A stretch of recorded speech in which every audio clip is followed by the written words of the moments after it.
So welcome everyone. This is Expanding Consciousness with Gina, and I welcome my guest Freddy Silva. Hi Freddy. Hello, everybody. I feel very homesick after just been talking to you for 10 minutes. And it's funny, people, when I land in New Zealand, people from home, they'll say, "Well, how does it feel like to be away from home?" And I said, "But I am home. You don't understand.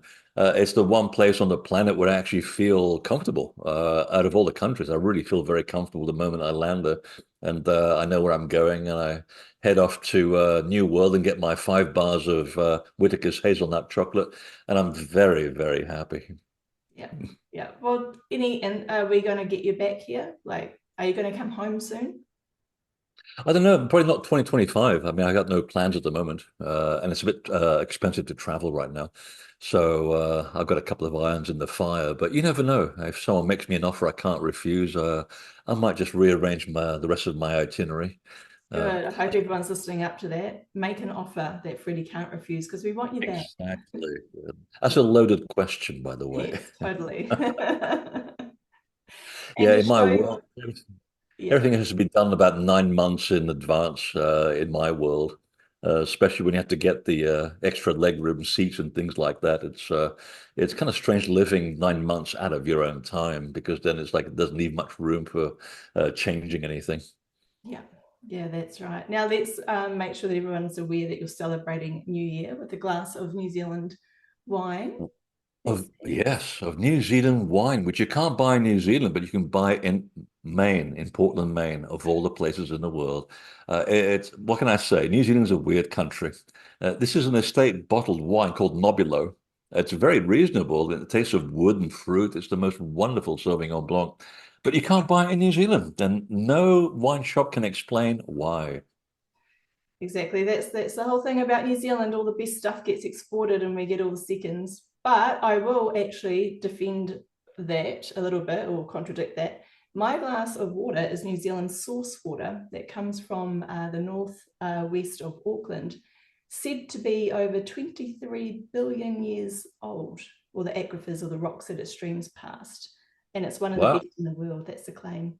It's also been shown to have no microplastics, which is a real rarity in this world because a lot of water has microplastics these days. So this is my Well, equivalent of your sieve. I bet he's got a few stories to tell. I Yeah, thought the water was actually the purest water was that spring in where is it, Golden Bay? I can't pronounce it. I'll make a complete hash of it, but it begins with a W. I know that. yeah. I think we nickname it the Poo Poo Springs, which is not the full name. That's the one. Yeah, Yeah, which is a very unfortunate name in English I know, or right? We in, need to in translate. any Latin language. It's not what you mean. You think it means. Yeah, that's right. That is one of the clearest that you can see about, I think, 50 meters down, straight through to the bottom. It's very, very clear. Oh, Although that's I don't incredible. think we're really allowed to drink from it. Well, I mean, if you know, throw in a little sort of fishing line with a little glass and thing and pull it up, it is incredible. I mean, I didn't know much about it when I was there years ago, about 5 years ago. I just remember getting a high just by being next to it. I mean, the ions were so incredible. Forget the clarity. I mean, just being next to it, you're getting a high just from the water. But I was there in March. Was it March? I was there, February, March. Yeah, Yes. right, yeah. And there'd been a drought, and it was a little bit sort of the energy was a little bit low, I have to say. I was a Mm. bit surprised. Everything, all the foliage around it seemed like we need a bit more water. The springs feeding it were all dry, and it felt like it was sagging, but still very beautiful. A very memorable occasion. Well, that does happen to water. I mean, some of the living life force in water happens through vortex movement or moving through, like the rocks and the glaciers. So when there's been a drought, there is less movement, less life force a little bit. You know what? Exactly. I think that could be a little segue. I'm going to talk about your crop circles, your cards, I should say, not your crop Oh, circles, unless you are creating crop circles that I don't know about. But your crop circle cards, only because I had a bit of a play with them during the year. And what I did, because I love water, I placed the crop circle cards under water, under petri dishes of water, because water is really, really intelligent.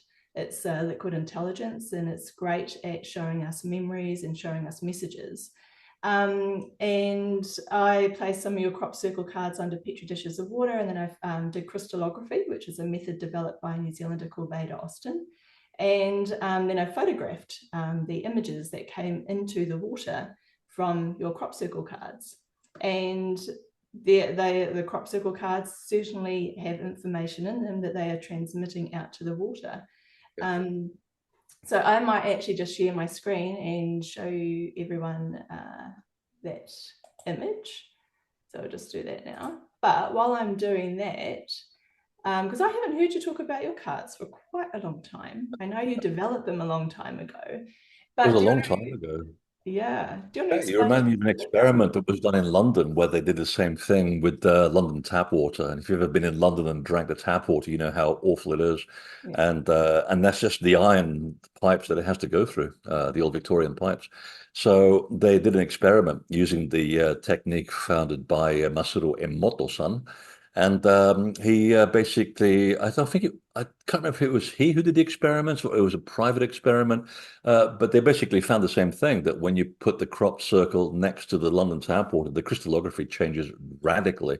And that was one of the things that led us to look at the idea that there was some kind of an organic code that was transmittable in the crop circles, the real ones, not the man-made stuff, obviously.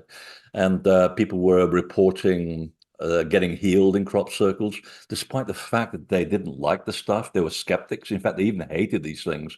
But people who were even allergic to wheat would walk a mile through a wheat field to get to a crop circle, and they came back and they never sneezed ever again. And then so we were collecting all these reports, really weird things. And we figured, well, maybe it's just anecdotal. Maybe people are making this stuff up.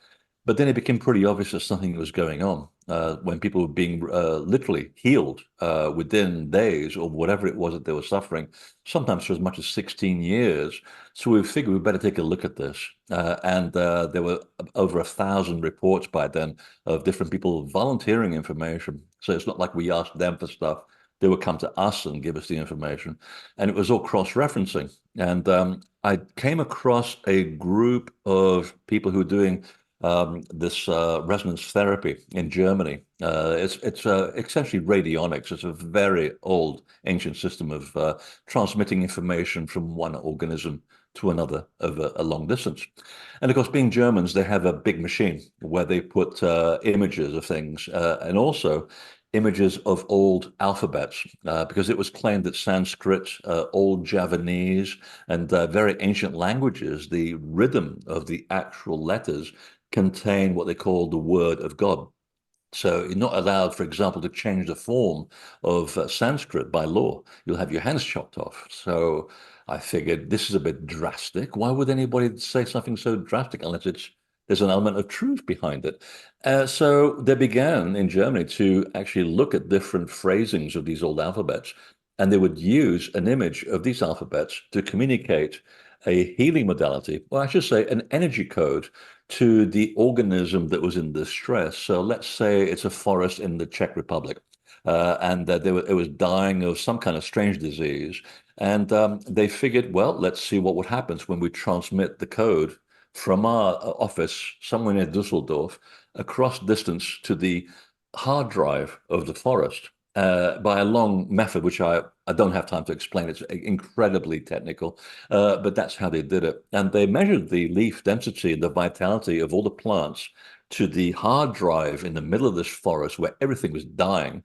And they found that after 2 years of just sending out this code, all the leaves and the plants and all the mechanisms that were living in this particular now almost dead part of the forest were now beginning to outgrow the rest of the forest. And then, of course, it was having a knock-on effect. And from there, it was just a simple matter of extrapolation. What would happen if we placed photographs of crop circles on the machine and transmitted the code? Well, the same thing began to happen. The problem was that it was a very politically charged scene where people were hoarding the photographs, or then they would extort lots of money for aerial photographs, and there's a lot of crop circles going around. So, being a graphic designer by trade, I already done hundreds of surveys, meticulously done in my computer.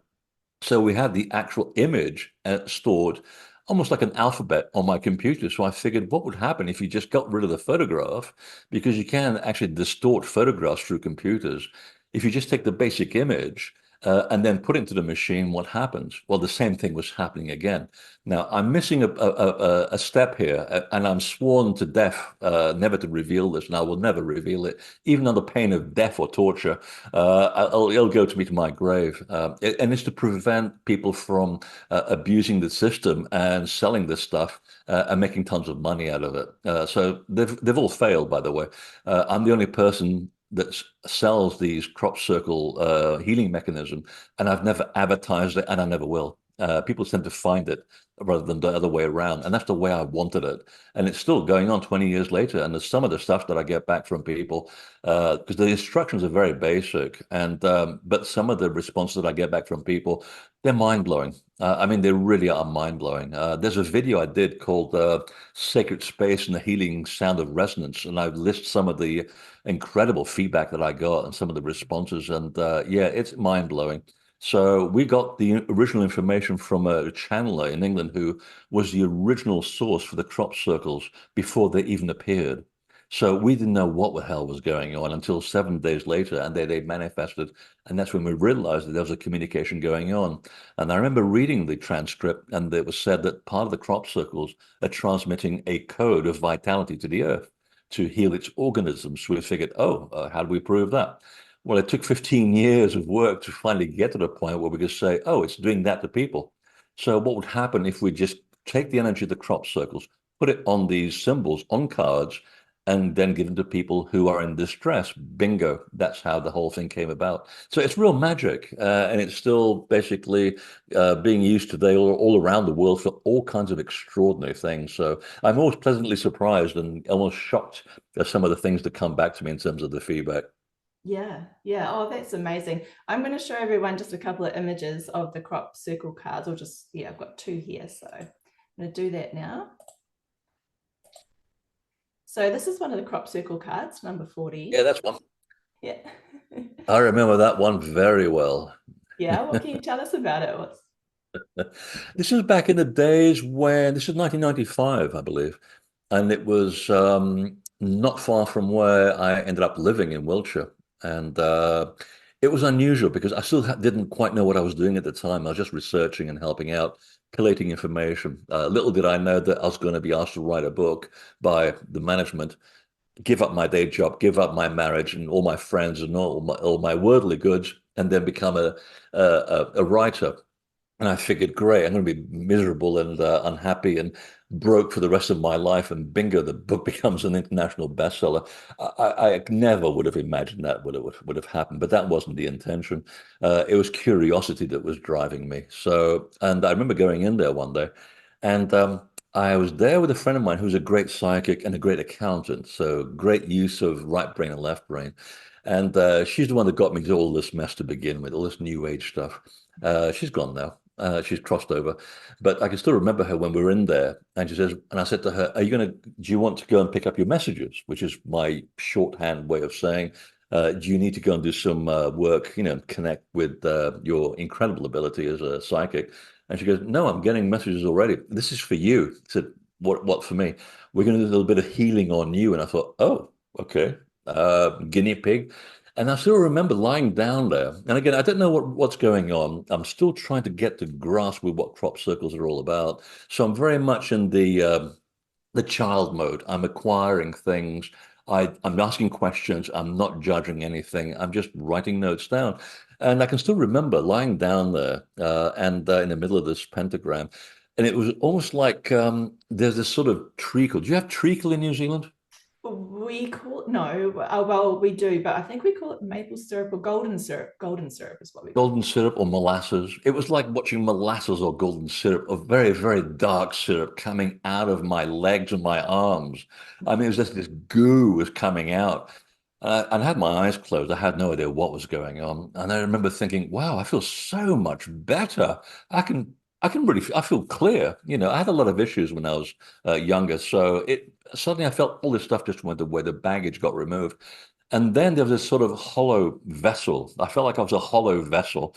And all this stuff just came straight into me. And for the next 48 hours, I couldn't stop dreaming, coming up with information, vivid stuff coming out of the corners of my vision, things, my hearing changed. I could hear people whispering in my ear, and I began to write like a complete idiot. I mean, I couldn't stop writing, and that became the foundation for a lot of the research that became the foundation for the book. I had no idea that's where it was going. So that's when I realized that there's interaction going on between these things and people as well, that we weren't making the stuff up. It was actually physically happening. So personal experience. Yeah, I love hearing about that activation. I'm going to share my screen again because we are at least 70% water, and on a molecular level, at least 99%. So what you say about that I'm just kind going of, to replenish that, by the way. yeah, moisten your mouth with that. And 72%. and because these crop circles do influence the waters within us, like within our bodies as well. And here's an example of it. So this is the water, the Petri dish with some water in it that I placed over your crop circle card number 40 with the star. And you can kind of see the star forming there. And that was only 30 seconds of me placing the water near the crop circle card. So yeah, I can see the star there, so I'll see what other people can see. But I thought that was really interesting, just how these cards and crop circles can influence us. And like you say, it obviously activated some form of noetic channeling within you, some inner knowing about, accessing information, which is just wonderful. It is very magical, and I mean, it's again, it's not just an image; it's an organism. It retains the information from the original organism, and it doesn't heal anything. By the way, I need to point this out. These things don't heal anything. It's an organism that carries information that's seeking a like organism with which to interact with. And if you agree as the organism to interact with the other organism, then there's a meeting. That's where the magic takes place. And we were told also, don't forget that death is a form of healing. Some people actually need to cross over to heal because there's nothing else that they can do for themselves. So you got to think of healing in its widest possible context. And that was a big shock and a big learning curve. And yeah, sometimes people have gone through right to death's door, and we give them this stuff. They choose the symbols, and before you know it, they're driving around 3 weeks later, and they should have been dead and buried weeks ago. It's the weirdest stuff, but you can't really predict what's going to happen because you don't know what the soul wants. That's the thing, and that's why originally there was 10 pages of notes and instructions, and we got rid of 9/10 of that information because we figured, no, we're just getting in the way. We're judging what these symbols can do. We don't know what the soul wants. Only the soul knows. So let the soul pick the symbol that it needs for its highest optimum health. That's the clue. It's the highest optimum health to enable you to function as a whole organism and function as a whole organism within the big organism called the Earth. So you have to rewire your thinking in terms of healing in this thing. So it was a big learning curve, but it was very, how can I say, worthwhile in the end. Yeah, I completely agree with that because as a healer as well, like people will come to me and say and request a healing, but I always start off with saying, what's your understanding of healing? Because if people are close to death's door, sometimes a healing doesn't mean that they're going to necessarily be up walking fit and healthy and optimal health, within the few weeks. It could actually mean that in their soul alignment, it is time to transition. And a healing can actually allow that to happen in the most peaceful and loving way. But if that's what is in their soul alignment, then that's what's going to happen. So the healing is not always what we expect it to be. It doesn't mean you're going to be cured or, things Yeah. like that. Yeah. I mean, sometimes you have to experience a form of illness in order to learn something. I know it sounds like a cop out, but it's not. I mean, sometimes you do have to go through a process. It's a bit like a relationship. I mean, if the relationship's within yourself, sometimes you go through a relationship with another person where you have to physically or emotionally die before you can overcome something in order to become another version of yourself who you're meant to be. So again, it really means rewiring all the training in your head.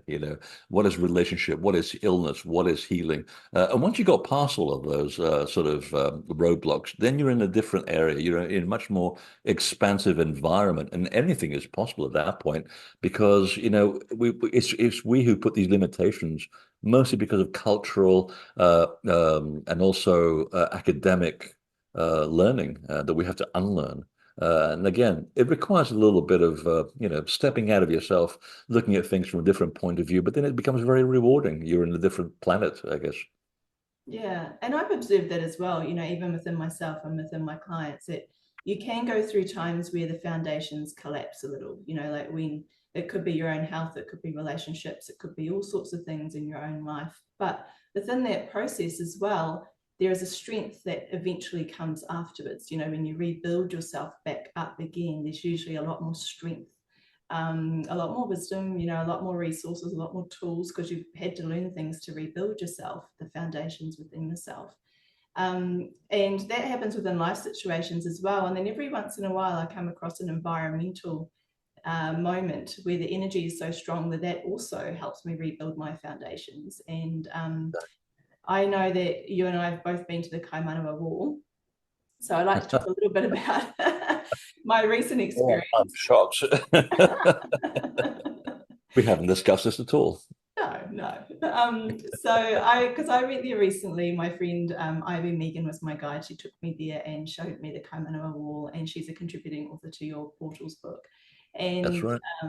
when we went there, we did it with, I want to point this out in case other people are interested or wanting to go there, that we did open with a ceremony in terms of we asked for permission to go there and to, commune with the land and the divine essence that's there. And then we explored the wall. And when I went up to the top of the apex of the structure, I found a tree stump that I wanted to meditate. I was guided, to sit and meditate in stillness there and just listen.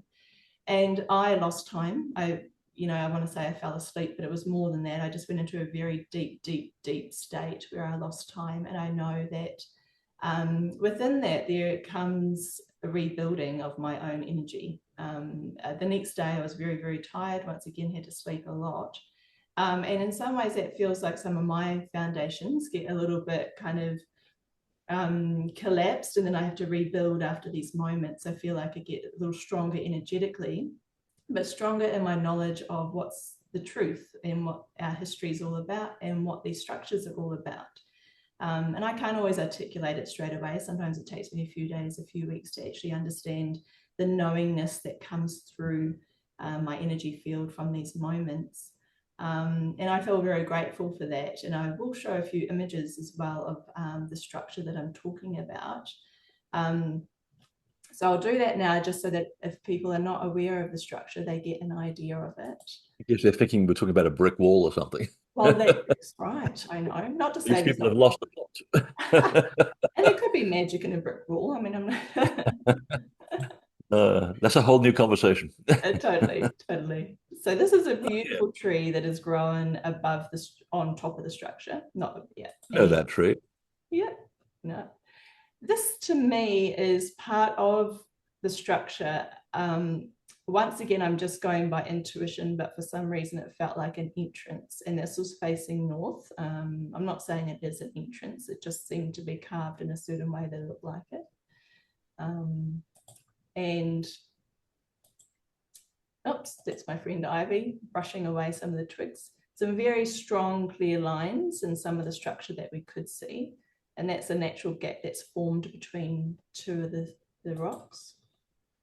And this is just to show some of the strong lines through the rock formations there that to me look very intentionally made and not made via nature. And this is just one of the many tree stumps up there, similar to the one that I fell asleep on. This is not actually the one I fell asleep on. It was a slightly different one, which I didn't photograph. But you can see there in this image too, that very clean, strong lines in the wall structure there. So, Freddie, I'm wondering if there's anything you'd like to share about the structure, because I know you've been there. I'd be here for a whole week. Yeah, I went there that would have been about 14 years ago, my first trip to New Zealand. I was there with Gary Cook and other luminaries of New Zealand, and I hadn't really not much idea about it, which is good. It's actually, I didn't have to make a judgment about anything. I just remember showing up there, and it was pretty funny because I've been on tour in New Zealand now for almost 4 weeks. I was really quite tired at that point. I just came over from the Temple of the Four Winds, met the new wisdom keeper there. She's a lovely person, and ferocious when you first see her with the, with the tattoo and everything. And I figured I'm not going to pick a fight with her. She's a real pussycat. We made great friends. But I was tired, and we were driving somewhere, and suddenly I'm in the back of the van. I woke up, and I thought, "Are we going to drive between those two hills?" Yeah, why? Well, because I just got a jolt. I was just having a lovely sleep. I got jolted out of my skull. I thought, wow, that's a bit of a energy coming out from there. And the whole bus went very quiet. So I figured maybe it's not the kind of people that appreciate my kind of thinking. Oh, but I'll just shut up now. So anyway, I went back to sleep, and I just remember the bus sort of slowing down, stopping. And then I opened my eyes, and we're in the middle of this forest, and they're all pointing at something over there. And I pointed over there instead. I went, "Oh, what are you doing here?" And the whole bus turned around and said, "What are you looking at?" I said, "Well, there's two really tall beings. They look like two bamboo flutes. They're about 26 feet tall, and they usually protect a giant's grave that I'm looking after in England. It's like one of my little domains that I have to cleanse and look after. A series, because I belong to a part of a group where we go around fixing things in the landscape, and that was part of my little charge. And I just sat there having this conversation with these two invisible people. I said, "What the hell are you doing here?" And it's like I caught two kids smoking behind the school shed, and they went, "Oh, you can, oh, it's you." And I said, "What the hell are you doing in New Zealand?" I said, "Oh, we have a second job. We also look after this place." "Oh, that's very interesting."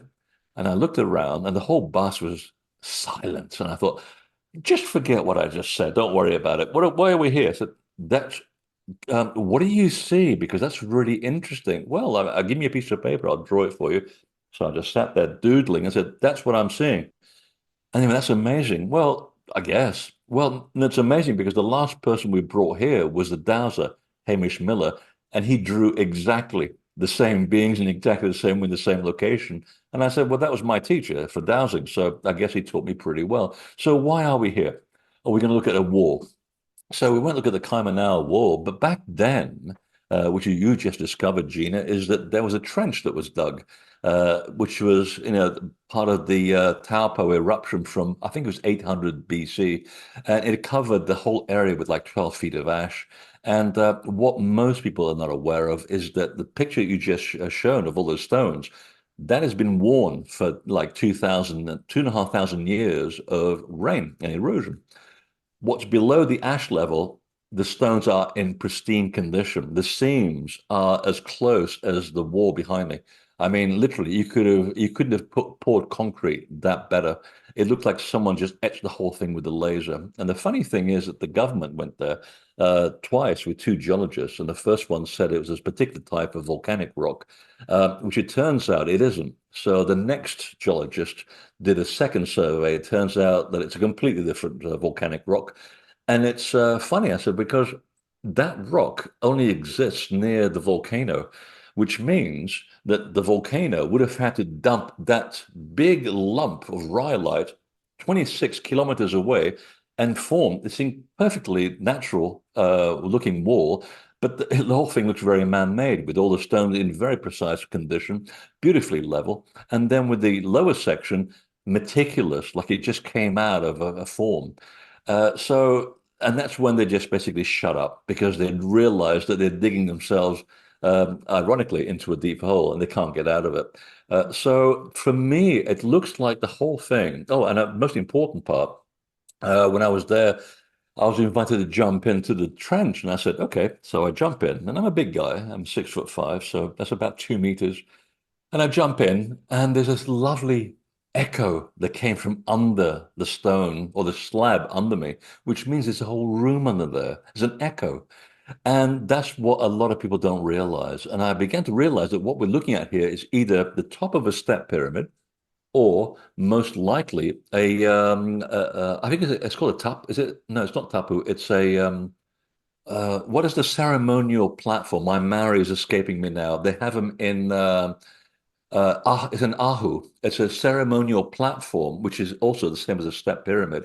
So you have them in Tahiti, you have them in Fiji, you have them on Easter Island, and they're literally a platform, a ceremonial platform where laws used to be given out and where the gods originally used to hang out.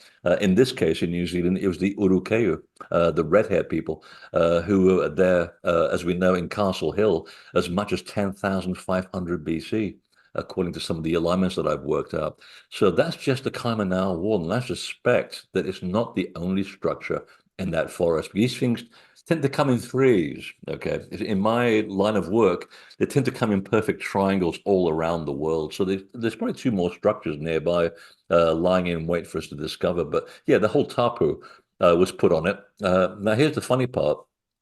The original Maori tribe in the area that was asked for permission by the Waitaha to go and look at this thing, they said, oh, it's nothing to do with us. We never built anything with stone, so go ahead and play with it. Well, then when it was found that it's very likely to be man-made, and 98% is obviously man-made, I'm pretty sure of it, of all the information that's there. Once it was found out that it's most likely to be almost 100% man-made, suddenly they put a tapu on it. So you can't go and dig it up, and they've obviously filled back the trench as well, and there's a big cordon around it now. Now, I met a person who belongs to that iwi, and I met him at one of my conferences in Canterbury. It was in Christchurch, that's right. And he says, I'm part of that iwi. We don't own that piece of land. So the tapu, pardon my French, is bullshit. They just don't want you to go and look at it because they know it predates Maoris arriving in New Zealand, which is a very contentious issue. But as most Maori people that I've met in New Zealand have told me, we know we're not the original people here. That's the point of view of the tribe that won the Civil War in the 19th century. They claim that we are the original people in New Zealand to get money out of the Waitangi Treaty. So it's a very politically charged thing.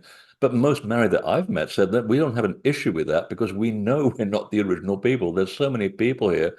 And does it really matter who was here first? Because we don't know who was here first.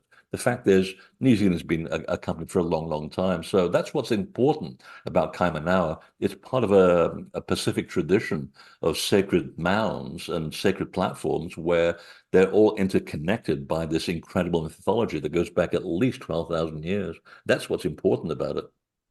Yeah, I agree. That is important. And there's a lot of correlation there with some of the things that I see in my visions in terms of intuitively, because I'm more of an intuitive. And so this is why I love talking to you, because you are intuitive, but you've also got the knowledge because you've done so much research, about our histories. And I really notice if I was to just step back into our conversation around the crop circles, how they've sort of popped up around the 90s, and they've got the energy codes within them that kind of activate certain things when we start to resonate with them, with certain symbols. And with that resonation, or that resonance, I should say, we as a society, as a humanity, we're starting to awaken and become aware of other truths and other histories and other things going on our planet. And I also feel that things like the Kaimanawa Wall and structures similar to that are starting to become more in the forefront of our mind at the moment, and we're becoming very curious about them because there are truths there that aren't commonly known. And from an intuitive perspective, when I was there, I love what you said about the structure, about it being a step pyramid, because when I was there, I didn't know about the step pyramid, but I could see like a lid, like I could see it as a pyramid with kind of like a lid part on it. And that there's a lot of it still underground with chambers in it. Oh, absolutely. Yeah. And I was told as well, like that there are three similar structures. So like you say, in threes. And I commune a lot with the waters. Like that's where I get a lot of my communication from. And I was intuitively told that part of my missional purpose of visiting the structure there and engaging with the energy and the truth histories behind it is that there are three main streams or rivers, not that they'd be rivers now because they're a little bit dried up, but there's three waterways underneath or around these structures. So when I say underneath, it's under the land, like the current land surface. However, if that was all excavated and you didn't see the land and you just saw the structures on the actual land, then the waters would be kind of around it. And part of my journey there was to try and activate the energy of the waters again, just try and get them flowing again near these structures. Now, I don't have any insight necessarily as to why, like that's just my guidance from my management team, you know, to activate the waters there.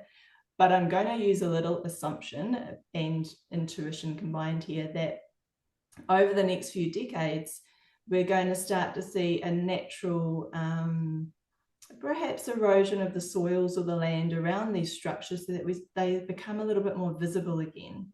And I think their visibility is going to be really important because of the energy codes that are held within them.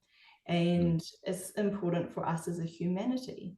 I don't know if you want to speak into that or if you've got any comments on that about, you know, these energy codes from these beautiful structures of what are hidden at the moment. Like, do you think there's a lot of value in there for our current state of humanity that we're in?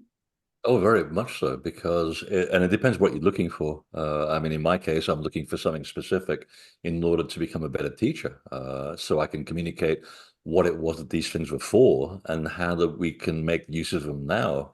And one of the reasons why I believe they built things using big rocks, and Kaimanawa is fairly big, but I'm talking about, like for example, in France, they have stuff which is over what 8 meters tall. I mean, it's ridiculous.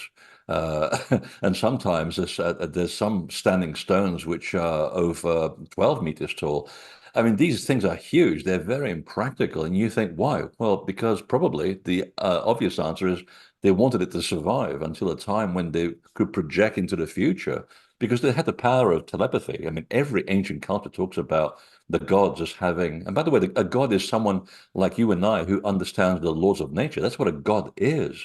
It's the soul that's inherent in anything. It's not some invisible force sitting in a throne, with white beard dishing out death and brimstone. That's not what that's the Christian point of view.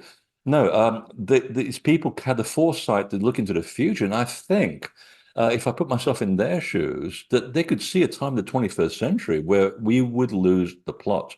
And we are losing the plot. We really are as a society. I mean, I live in America. Everybody's lost the plot around here, literally. It's just madness. But I won't go into that. But the point is that these were like self-help centers because they retain so much information from the people that put them there. And the technique is very simple. It took me 10 years to work out, but it's very simple. It's to do with the type of rock that they used. It's got a certain type of silica and a certain amount of silica. And you know what silica is because you're looking at it right now. It's because of silica in your computer that you and I can talk across from the other side of the world. So you can program it by telling the silica in your computer, given an electrical signal, to send my face over to your computer and we can have a conversation. Well, lo and behold, in the 21st century, we can actually figure out that human intention and thoughts can also contain electrical impulse that can be projected across space and time to a given location. They've done experiments at Princeton University back in the 80s and 90s that proved that a group of people in a room can actually send a signal to a computer and get the computer to change the drum beat. That is amazing. So Oh, figure that we can actually change the computerized drum beat of a machine. Now, if you just shift your focus a little bit, if you tell a large stone with all of its silica, Stone, your job is to do this. We're going to put in some information, and people over the next millennia, they're going to come here, they're going to pray to the rock, they're going to look at the rock, they'll be within the aura, or they'll ask questions like an oracle. And depending on where your intention is, if your intention matches the intention in the stone, then the program gets downloaded to you. That's how they work. So right now, it's very important that we use these stones, these sacred sites, portals, whatever you want to call them, for whatever it is that we're trying to build here in terms of a new Earth. I mean, we're in a critical stage in our evolution right now where it's a fine line between us making it in the next decade or completely annihilating ourselves. It's really that close. There's no gray area anymore. And you see it everywhere. I see it on my travels everywhere. I see great ideas and complete stupidity going on. So we've reached that fine moment where we have to make a decision. And the reason why they built these things with big stones is to make sure that they would survive these cataclysms. They would survive warfare. They would survive religion. And we would start asking the questions that we're asking right now. What's this stone for? And you go and stand on the Kaimanawa Wall and you think, I think I'll meditate here. And I did the same thing, by the way. Got a lovely shock up my spine. I was completely out of whack for the next 48 hours. It took me a while to download what was going on. But it was the same thing. I just said, what's this for? Boom, the site reacts. I get information. And next thing I know, I'm writing about it and telling the world about the story because that's what was my intention was. So if we use these as healing places or places where you ask information, then the information, if you match the frequency of the site, the information will come back to you. That's how it happens. That's the way it's always been. So it's almost like accessing an astral reference library. If you don't believe in the Akashic records, or meditation or the ability of your own soul to connect with a much finer level of reality, then go to the sacred places, talk to the big rocks, and they'll respond. And believe me, when you see fairies, they are real. Trust me, people. And I'm a big guy, I'm a he guy. I can tell you the fairies and invisible people are real at these places, and they have a mischievous sense of humor. Treat them well, and then they will be your best friends. Yes, and I agree. And even at the structure, at the Kaimanawa Wall structure, there was, I could see people had made like this little beautiful thing out of twigs, like a little fairy offering altar. And Oh, when I went there, I had a little bit of orange peel. I know it sounds simple, but I made that as an offering to the fairy people, to oh, the anything Kaimanawa. helps. Yeah. A drop of water, if you dare, even a little cube of Whitaker's hazelnut chocolate. I mean that's pushing the boat out a little bit, but that shows that you really love someone when you're giving away a little square centimeter of that chocolate. I mean, it takes a lot out of you. It does, although I will correct you on that. I think that gift is more for the giants. Wouldn't you agree? Oh, I totally agree. I totally. And here's my address. Yeah, exactly. 5,000 bars of chocolate end up in the mail by next week. It'd be pretty funny, wouldn't it? First world problems, right? I'm sure you'll cope. Actually, I got desperate at the end of my trip there in February because I didn't realize that everything was shut. I mean, here in America, everything is open all the time, but it was a holiday. It was a religious holiday, and I didn't realize that everything was shut on Sunday. And I got to Auckland Airport, and I thought, God, I didn't get my stash. I brought extra space in my luggage for the stash that will keep me going for at least a month. And I'm panicking. And lo and behold, next to my gate is a whole wall of Whitakers. And I thought, I'm just going to chain myself to the wall. uh, I Yeah, love this country. It's so wonderful. I mean, what kind of country has Whitakers, a whole wall of chocolate, when you're actually in the airport lounge? That's forward thinking. we get our priorities right. Well, with that, although we export Absolutely. everything else, that's good. But yeah, we get that right. Yeah, well, I love what I really love about this is that I feel like we're for the last few decades as we're starting to explore crop circles and getting more familiar with the truths around our big structures around the world, like the pyramids and so forth, as we're also entering the time, which is probably why these big structures were built, as you say, entering a time of finding that divine is within us, that the God is within us, that the source is within us, and not an external, being that we worship necessarily. So with this, Exactly. And in fact, the conversation comes back round because one of the reasons why the crop circles began appearing is because of a collective cry for help from humanity after the Second World War. The story goes back that far. And so the universe sends us information in ways that we can dissect and understand.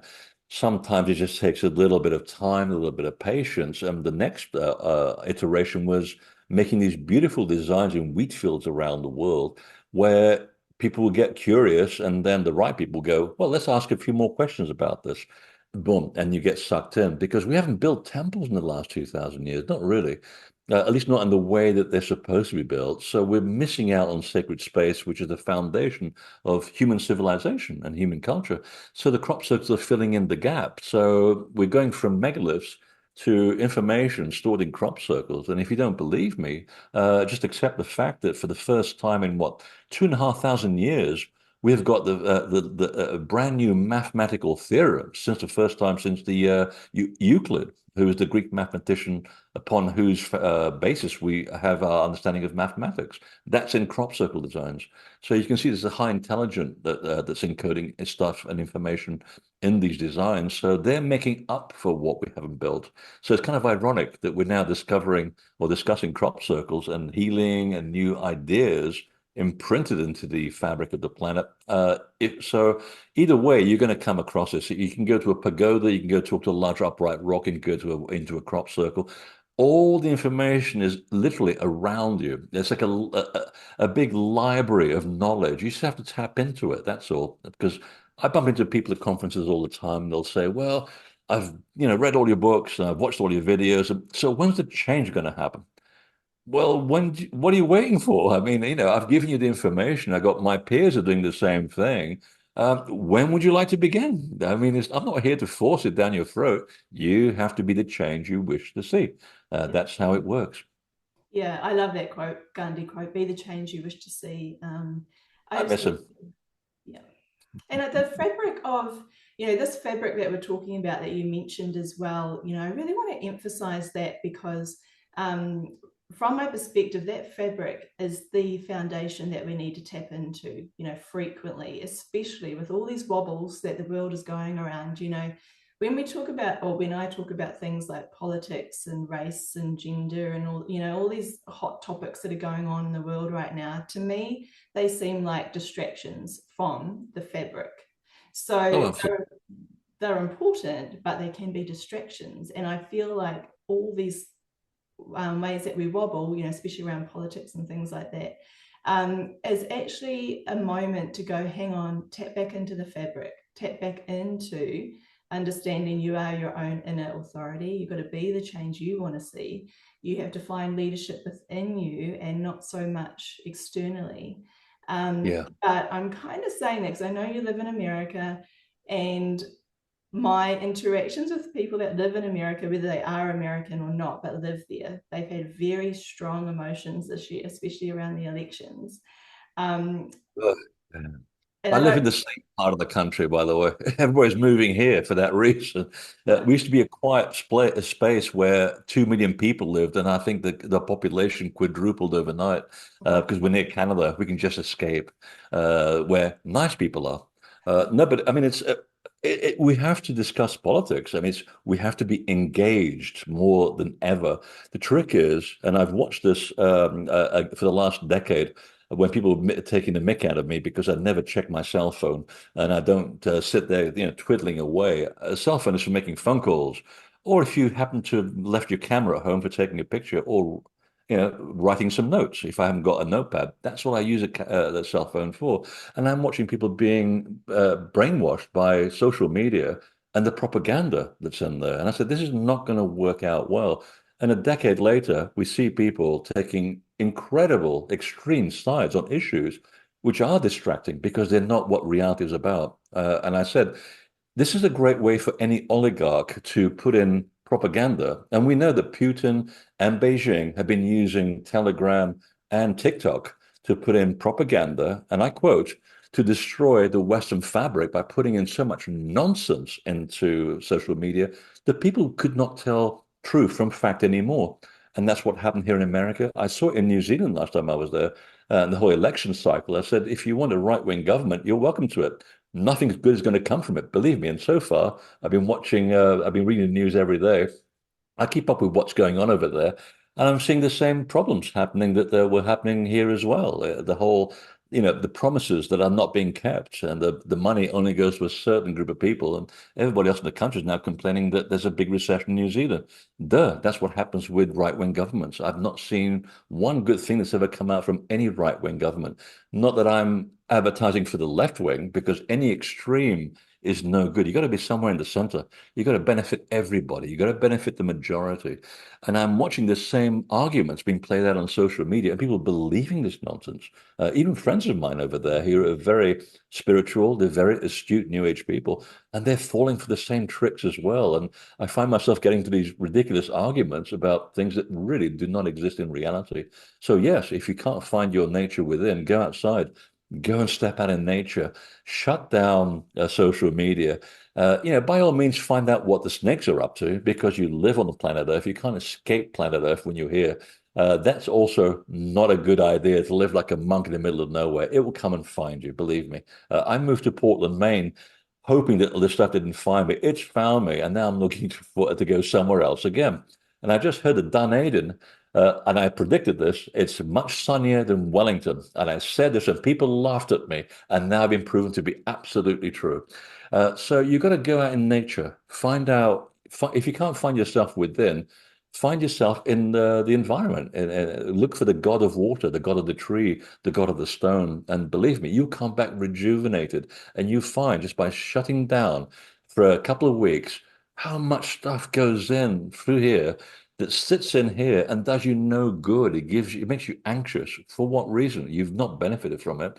But if you just get away from it, and I find this when I go walkabout in the South Island, especially, I go away for 2 weeks and I'm just so relaxed, so in touch with everything. I'm talking to birds and I'm sharing the beach with a penguin and a sea lion, and they don't care either. They're just sitting next to me. No one cares. And I just feel like I can hear again. So again, we have the tools at our disposal right around the corner from where we live, and especially where you are, Gina, because it's such a beautiful country on so many levels. Yeah, I agree. I think I love New Zealand, and my recent trip to the States, so I actually grew my appreciation for New Zealand even more. But I you didn't do. come to Maine. You didn't come to Maine. I We did. have big lobster here. Oh, well, that'll be on my next trip. Yeah. And actually, talking about timelines, there's a couple of things that I would like to discuss a bit because I know you've mentioned this before that we are on a bit of a timeline in terms of getting things right. And you've said around we've got 10 years at the most, sort of to get it right. Part of getting it right, I feel anyway, is like we've just talked about, is finding your center and finding your connection and understanding more and more what is the frequency of truth, so that if you are bombarded with social media and other things, you can actually understand what is truth and what isn't, for the betterment of humanity. But we also run on this planet Earth. We have a calendar system, but not just one calendar system. We've got we've got the Gregorian Right. calendar system, but yeah, but we've got many calendar systems. And you and I were kind of, well, we weren't joking. We're celebrating New Year's today, but it's also solstice. But do you want to talk into a little bit about the different kind of calendars and we've all got a bit muddled up around the world. I know New Year kind of comes up around, 31st of December for many people, but in New Zealand, we have Matariki, the Māori New Year, which happens in June. There's also the main calendar, which really starts around July 26th. But there's different ways of celebrating in different times. And I really want to talk about this just to kind of just break that programming a little bit, that conditioning around, oh, we only have Gregorian calendar system. There's other ways of enjoying our time as such here. Oh, I think just forget about calendars because so many of them, if you talk to Islamic people, they're already in what, the year 8,000 and something. In India, they're probably in the year 14 million and something. And the Maya, of course, had so many calendars that it's mind-boggling that they had any time to actually grow food. They were observing the sky all the time. And some of them tracked incredible tracts of time. And you think, why would hunter-gatherers, if they were hunter-gatherers, why would they need such complicated systems of measuring the sky when a bunch of poles stuck on your lawn would tell you the time for planting, the time for harvest, which is essentially what you need to survive. So it's kind of farcical. So when you get stand back from all of this and find out the bigger picture, it turns out that they're tracking huge spans of time in order to let you know where the Earth is and what comes out of space periodically to undermine your wonderful comfort system. Things called sunspot cycles, which tend to incinerate the planet quite regularly. In fact, there was one that the Waitaha discussed about 4,500 years ago, which also set fire to the Chinese fleet in the Pacific, and it set fire to the whole the east coast of the South Island, and that's what exterminated a lot of the bird and animal species back then. So they were there, and they hid in caves, and they talked about this fire of rain, which tells you basically is this sort of for lack of a better word, this bituminous mass that comes out from a solar flare goes through the earth, and when it touches oxygen, it catches fire. So that's why they call it fire of rain. And so you can't have rain and fire; the two don't go together. That's what they were trying to describe. So you have these moments in time where you have to know what the Earth is doing and what the sky around you is doing to prepare for inevitable change. We've had 13 near end of civilization scenarios since the Great Flood 11,000 years ago, and most of them are either meteorites or solar flares or both. We dodged a big bullet in 1902 when a big chunk of rock hit Siberia and wiped out a huge section of that part of the world. In fact, I think the site is still radioactive to this very day. And so the trick is to find out what's going on around you, and find out how can I prepare for all this? Now, we've got a big event coming up quite soon. I think it's 2028 or 29. There's a big chunk of rock about half a mile long, which is about a kilometer. And if it's going to pass between the satellites and the Earth, which is a big of a problem because NASA's a bit concerned that it might be affected by the Earth's gravitational pull. If it comes in that close, you're in trouble. That's the first sign that something is a bit off. The other one, and I probably won't be here when that happens, that'll be in 2038. And that's the Taurid meteor shower, which I know happens every November for 16 days when the Earth passes through the debris field or what used to be a mini planet. So that happens every year. We look up at the sky and go, oh, look, fantastic. Yeah, but in that debris field, there are also the big chunks that created the big flood. So then they're coming around again. And now we have the telescope called Hubble that can see the big chunks hurtling this way. And that's why NASA keeps telling you about how we're going to blow up an object the size of a mountain that's coming this way. Should we use nuclear weapons, lasers, bump it with something else? That's why they're telling you. They're preparing you for the fact that it's inevitable and they know it's coming in 2038. And one of the crop circles actually gave us the warning. This was back in 1995, I believe, and it actually showed the inner solar system with the Earth missing. So we had the exact date given by that. And it took me 15 years to realize that they were giving us a warning. And I published that in one of my last books to let people know that you should stock up now for what's going to be happening in 2038 if you're the earlier generation, because there's always survivors. I mean, there always is. But the trick is luck favors the prepared. Now, that's the dark side of things. The good side of things is that you can also have an influence on the outcome of these events. Now, remember what we were saying earlier about the group of people that changed the computerized drumbeat in the room in Princeton. Well, the same logic would also appear with a projectile heading towards Earth. I think it was calculated that 1% of the Earth meditating on the same project will be able to affect the actual source of the object in which you're trying to interact with. Transcendental meditation is about this all the time. They came here to America to influence the crime rate, and they did it very successfully at the time of the year when crime in certain cities absolutely skyrockets. And they were actually able to do a measured experiment. I think it was in Washington, Chicago, and Boston. And the crime rate, when they were doing the experiment with transcendental meditation, actually went down dramatically. The moment they left the building, it started to grow again. But it shows you it can be done. So the upside of this is that, yes, we can alter the outcome. But aside from that, there are also the practical calendars, and that's what we need to get involved with. Forget about what the Christian calendar, the Julian calendar, the Gregorian calendar, forget about all that stuff. It's all out of whack anyway. Just go outside and look. Because when the sun hits its, the lowest time of the year and the night reaches that point where it says, I think I've dominated things for 6 months, we'll let the light take up. Go out there and communicate with nature and say, this is what, thank you very much for everything that you've given me and for what you're about to provide me, planet Earth, and all the wonderful things that you're going to give me for the next year. And you're paying it forward and you become part of the process. You become engaged. Equinox, you become engaged. At Imbolc, when the springs magically rise out of the ground in south of England around Silbury Hill and Avebury and Stonehenge, it happens on the 1st of February. Like clockwork. That's when you know you're at Imbolc and you go there and honor the god of the spring because you want to keep that flowing so that it keeps the crops growing so that you can get fed for the rest of the year. So there's a whole mechanical system going on here with nature, and we tend to take it for granted. And of course, you take it for granted, it lets you down.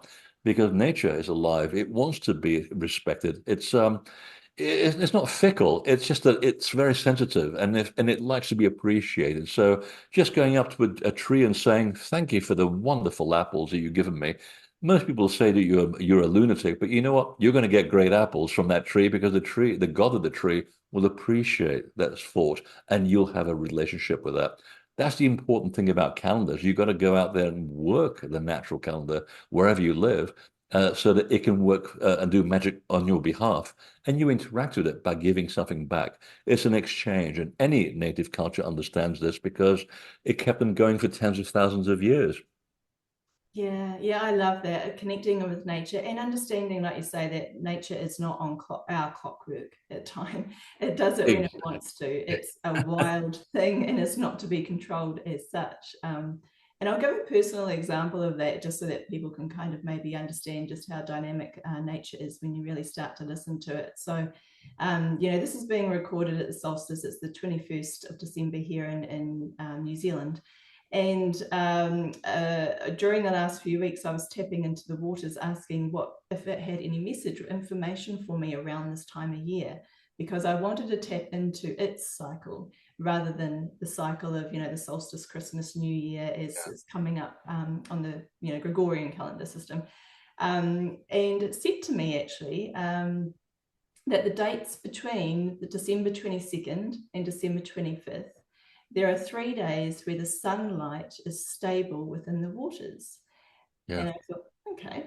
And I know that water has an amazing capacity to hold light and all sorts of light, like sunlight, stellar cosmic light. It can hold UV light, all sorts of light, as well as, solar luminescence and all sorts of things that we don't even really understand yet. So when it said to me that the sunlight is stable within the waters for the 3 days, but it said, wait, there's a different type of light that comes in with a huge amount of activity while the sunlight is stable in the waters. And that is the cosmic, stellar light that comes through. They said there's a huge flurry of all that kind of light and information and energy that goes through the waters. And that has the potential, if we remember that we are water as well, that there's water within us, that has the potential to actually activate and bring in and manifest where we put our attention. So Yeah. I find that quite interesting because, New Year's for us is often around intention, like setting goals and resolutions and things like that.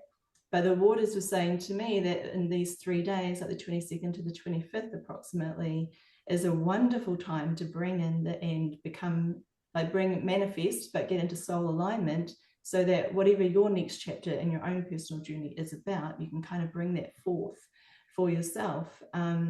So that's just a Exactly. perspective I thought I would share. But...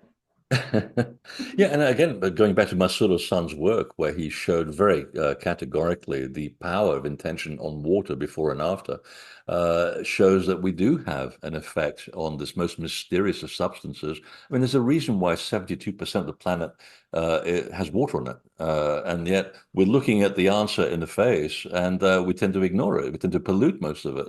I mean, think about the fact that everything that lives and dies eventually ends up back in the ocean.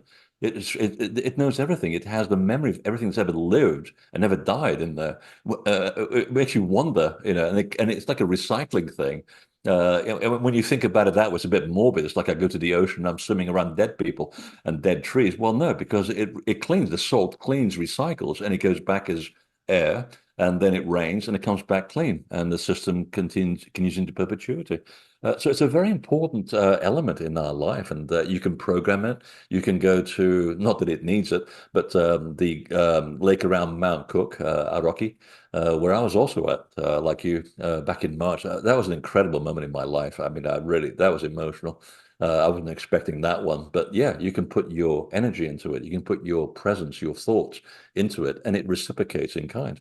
You can do that anywhere in the whole of the world, and it sends out this wonderful thought.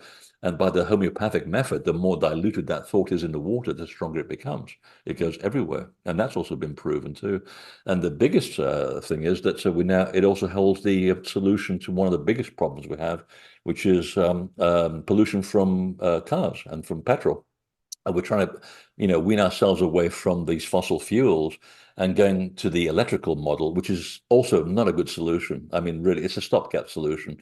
When you think about how much it takes to get lithium to make batteries and the disposal of such and the generation of electricity to fuel your electrical car, all you're getting out of it, the only benefit is cleaner air, which is good. The hydrogen is now the one way to go. And I've always said this. I drive a 21-year-old Mini Cooper, and I'm trying to make sure it keeps going until I can get to the point where the hydrogen vehicles are coming out. And Toyota and BMW have now manufactured the first consumer cars, and they're actually running here in California. They're testing the whole model. And in Germany, they're really stocking up the petrol stations with hydrogen modules. So it's already coming out. Why? Because it's in water. If you break up the water molecule in this certain mechanism in your car, and it's perfectly safe, by the way, or should I say, it's no more dangerous than a petrol engine. I mean, people think hydrogen is going to blow up. Well, so does petrol. I hate to tell you that. Everything blows up. So they're able to put this incredible recharging system in your own car, and the cars look really cool as well, which is one benefit of that.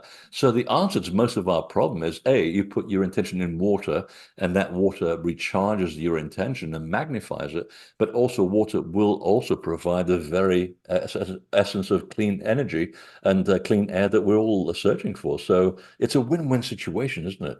Totally. It's And all it there. will, yeah, it will help transform the technologies that we need and want on this planet, for a better earth. And but I have to say, Freddie, for a 6'5" guy, I hope that there's going to be a hydrogen model car that will fit you better than a Mini Cooper. It does make me laugh a little. But you know what? It'll have to have a chip that will sound like my present car because I'm a petrol head. I hate polluting the environment, and the petrol engine it's about time it evolved. But when I switch that engine, I want to hear that boom. And I know there are some electric cars that you can actually get a chip that sounds like a racing car, even though they're electric. It's pretty funny. But yeah, I want something that actually also looks nice, without promoting anything too much, I always laughed at Prius, the Toyota Prius. I mean, it's uglier than a war wound. It really is. And coming from a design background, I appreciate good design. So I'm thinking, why is it the early and most electrical cars look horrible? It's like they're trying to make them look bad so you don't buy them. I think it's a conspiracy, and I'm not a conspiracy theorist, but I do believe it's a conspiracy. So I'm thinking, if you're going to make a car that you really need to drive, that's going to help the environment, make it look really good. And lo and behold, the new Prius, I think it's been designed by Italians. It looks sexy. When was the last time you read a car report that said Prius and sexy were in the same sentence? Never. For the first time, I looked down the street and I went, that's a sexy looking car. Oh, that's a Prius. Wow. Of course, when you get in, it still looks like you're driving your laptop on the inside, but still, we're making positive progress. That makes me feel good. But if you can make that look into a hydrogen car and make it a little bit shorter, I don't like big cars, I like small cars. I'm buying it. Well, our future looks bright as far as cars are concerned. And as long as we all start to meditate and keep the 2038 meteoroids, asteroids and stuff away from us, then we've got a really bright future. Um, Well, the potential is there to change the outcome. These are all outcomes. The potential is not written in stone. The fact that something's coming this way is neither here nor there. It's coming this way, whether you like it or not. The trick is, can we do something about it? And yes, we can. We now have, and ironically, we are. And I was just talking to a good friend of mine in England a few weeks ago. We're having dinner, and she's one of the most exceptional psychics on the planet. She even helps the police with their inquiries. And she's saying, yeah, things are a little bit dicey. We're literally right up to the wire. And she never said that before in her life. Even when things were up to the wire, she always puts a positive spin on it because you want to think about something positive. But the trick is, even if she's saying, yeah, we're literally down to the very wire in terms of the civilization imploding. That means that things are really quite dark right now, but still, we do have the potential to change the outcome. And we now have, the transcendental movement experiments, the Princeton experiments with consciousness. We know we can alter our reality. So if it only takes 1% of any group of people to alter their environment around them, well, yeah, that's really, really good news. That's not that many people when you think about it. So there is good news in all of this. We have, like the Hopi said, we're the ones we're waiting for. What are we waiting for? Let's get on with it. And I was just reading.